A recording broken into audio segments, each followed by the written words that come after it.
नमस्कार, भारत एक्सप्रेस का digital platform देख रहे हैं आप। मैं हूं आपके साथ स्वाति शुक्ला कुमार। प्रधानमंत्री नरेंद्र मोदी आज नागपुर के दौरे पर हैं, जहां पर वो कई परियोजनाओं की सौगात देते हुए नजर आएंगे। लेकिन सबसे पहले उन्होंने अपने दौरे की शुरुआत की राष्ट्रीय स्वयं सेवक समूह के मुख्यालय में जाकर, जहां पर स्मृति मंदिर में उन्होंने संघ प्रमुख के तमाम जो संस्थापक रहे हैं उनको उन्होंने श्रद्धा सुमन अर्पित किया। उसके बाद वो दीक्षा भूमि गए, जहां पर डॉक्टर भीमराव अंबेडकर की तरफ से दीक्षा ली गई थी अपने समर्थकों के साथ। उसके बाद वो माधव नेत्रालय की आधारशिला रखते हुए नजर आए। लेकिन देखिए, संघ प्रमुख से मुलाकात को लेकर अब सियासत भी जोरों पर नजर आ रही है। प्रधानमंत्री नरेंद्र मोदी के नागपुर दौरे के क्या कुछ सियासी मायने हैं, ये भी समझ लेते हैं। दरअसल देखिए, पिछले कुछ वक्त से अगर हम देखें तो प्रधानमंत्री नरेंद्र मोदी जिस तरह से ताबड़तोड़ दौरे कर रहे हैं, लेकिन आज जब मुलाकात संघ प्रमुख से हुई है, विपक्ष भी इसको लेकर तमाम चर्चाएं कर रहा है। कयासों का बाजार गर्म है कि आखिरकार बीजेपी, जो अब से कुछ ही देर पहले 2024 में जो अध्यक्ष जो है बीजेपी के जेपी नड्डा, एक इंटरव्यू के दौरान ये कहते हुए वो नजर आए थे कि बीजेपी जो है वो बहुत बड़ी पार्टी हो गई है और अकेले ही आगे बढ़ रही है, उसे आखिर संघ प्रमुख से मुलाकात करने की क्यों यहाँ पर जरूरत पड़ गई। इस पर चर्चाएं इसलिए भी जोरों पर नजर आ रही है क्योंकि देखिए, बिहार में चुनाव है और 2025 का जो विधानसभा चुनाव है, इस पर हर किसी की निगाहें टिकी हुई है। बिहार में एनडीए का शक्ति प्रदर्शन भी लगातार हम देख रहे हैं।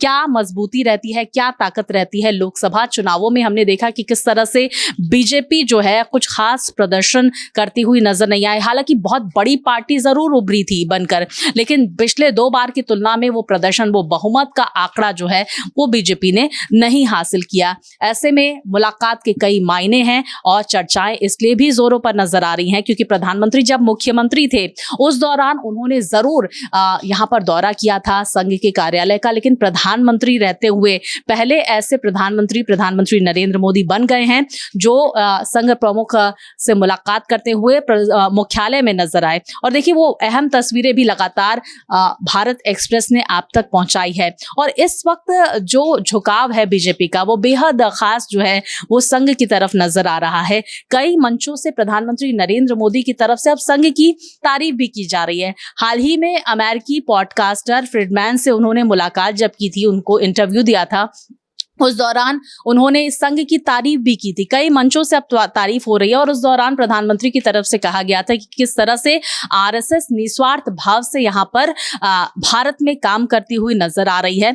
तो क्या कुछ मायने सामने निकल कर आते हैं, तस्वीर सामने निकल कर आती है कि कहीं ना कहीं जो आरएसएस जो है वो कितनी महत्वपूर्ण है भारतीय जनता पार्टी के लिए। 2024 में हमने परिणाम देखे, लेकिन एक बार फिर से जब प्रधानमंत्री नरेंद्र मोदी मुलाकात करते हैं संघ प्रमुख से और संघ की कार्यालय में जाके, मुख्यालय में जाकर ये मुलाकात करते हैं नागपुर में, ये बहुत महत्वपूर्ण हो जाता है। प्रधानमंत्री के साथ ही साथ महाराष्ट्र के मुख्यमंत्री देवेंद्र फडणवीस और सड़क परिवहन मंत्री नितिन गडकरी भी वहां पर मौजूद थे। तो खास तस्वीरें सामने निकल कर आई थी जो भारत एक्सप्रेस लगातार आप तक पहुंचा रहा है। विपक्ष इसको लेकर अब सियासत जो है इस पर तेज हो गई है विपक्ष की, और इस पर निशाना साधता हुआ बीजेपी पर विपक्ष नजर आ रहा है। लेकिन देखिए, अब ये खास मैसेज देने की कोशिश भी की गई है कि आरएसएस और साथ ही साथ भारतीय जनता पार्टी के बीच सब कुछ ठीक है। जिस तरह से विपक्ष लगातार कह रहा था कि कड़वाहट है और इसका नतीजा चुनावों में साफ तौर पर नजर आ रहा है, वो तमाम तस्वीरें हम चाहेंगे कि आप एक बार फिर से देखिए कि किस तरह से प्रधानमंत्री के नागपुर दौरे के दौरान